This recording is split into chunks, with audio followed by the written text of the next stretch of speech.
Hey everybody, it's Dominic from the Primetime Treasure eBay store and YouTube channel. Welcome back to another video. This one's going to be a little bit shorter because I wound up doing an hour-and-a-half unexpected interview video on Wade's Venture YouTube channel. If you haven't checked out Wade's channel, you absolutely should. It's incredible. Does all sorts of amazing interviews with all sorts of resellers and has all sorts of good tips and ideas. So I'm going to put the link to that down below. If you are one of the new subscribers who've come over from Wade's channel, I want to welcome all of you in and thank you very much for subscribing. I hope you enjoy the content that I put together for you. Even these quick videos that I do, I think you could get some good information out of them. And so what I wanted to talk to you about today in terms of a little tip is when you're dealing with items at estate sales or even at garage sales that need to be plugged in so you could check whether or not they work. Obviously you want to do that because you're going to make more money reselling something that works compared to if it doesn't. Now that doesn't mean that items that don't work don't still have some resale value. A lot of people make that mistake. There's actually a lot of items that you can still resell for parts only. However, of course, your top value is going to be for working items. And this is an item that I showed recently in an estate sale video that I did. I will link to it at the end of this video. This is a flashing light called a Visit Flash. It was made by the Dietz company, which is actually located here in Syracuse, New York, or they were located here a long time ago. And these particular ones are really worth a lot of money because these are some of the vintage ones that are made of solid steel, and you can look on the side of them and they'll tell you what model number they are. This one's model 665. As I said when I picked it at the estate, so you could go to the 7-minute mark to see me pick it at the actual site. This was something that I realized should be able to sell for anywhere between $100 and $200. Now, I wound up getting it for $20 and sold it last night within hours of putting it up. I put it up for $149.99. Someone offered me $125 for it, and you know, $100 profit pretty much. Yeah, you got to factor in shipping and fees and all that type of stuff, but still it's going to be a really good return on investment. That was a no-brainer. So flip this one for $125 for a $20 purchase, which was really great because that wound up you know, just doubling the amount of money that I spent for everything that I got at that estate. So if you watch that video, everything I purchased there, I purchased for only $60. So it was great to, you know, make that one flip and then get all your money back. But what I wanted to talk to you about is why the heck was this item still sitting there on a shelf about 45 minutes into the sale?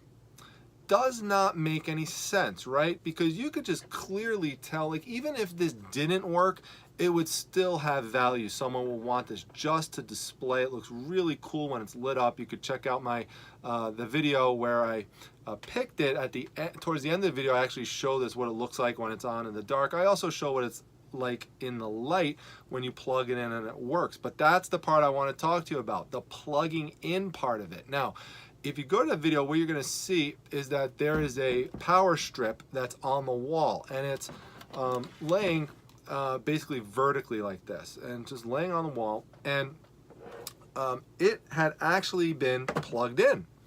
And where it was plugged in, like this is just kind of how it was, it wasn't working. What should happen when it works is this light should just flicker, just go on, off, just like that. Now, some of these lights, by the way, just stay on constantly, but the bottom line, you should see some type of light. So nothing happened. What I think must have occurred, because there were all sorts of dealers in there who should definitely have realized the value of this piece, is that they plugged it in, they thought that it didn't work, and they just left it there because they didn't want a non-working object. So if you see that video, what happens is I go up and I put it in and see it not working, and then what I do is I pull it out and I put it in a different one, and it lights up and it starts working. Voila. See, people make the mistake of thinking sometimes that if one of these strips, one of these little pieces in the strip doesn't work, one of the outlets doesn't work, then the whole strip is dead. That's not the case. Take the extra second to pull the plug out of that one and put it into a different one. The same thing goes with wall outlets. If I were to take this item and plug it into a wall outlet, like I have one here in the back corner and it didn't work, and especially if you're at a, an old house or something and you have no idea, maybe that outlet's dead, maybe this, the switch got tripped or something, take it over to another outlet and test it out. I would actually test it like 2 or 3 outlets just to make sure, because all those people wound up leaving this for me because they thought that the item was just dead and it wasn't working. So that's my little tip for you today. Don't make that mistake. If you actually wind up going to a sale and use this and you plug something in, but then because you saw this video, you took it out and put in another one, found that it worked, I'd love to know that. Please drop that comment down below. Make sure that you subscribe to the channel. I got a ton of new subscribers that come in tonight, so appreciate that. There's a little treasure chest that pops up at the end of the video, so just hit that. That will subscribe you. Also, a lot of new people come to my Facebook group tonight, the Facebook Reselling Resource Center. The link to that is down below. It's free. It's worth it just for to be on the lookout item of the day that I put in there. So glad to have so many new awesome people on board. Welcome. Also, again, just as a plug for the Wade's Venture channel and the video, make sure you check that out. That's down below as well. And like the video if you found it helpful. See you at the next one, everyone. Thank you. Bye.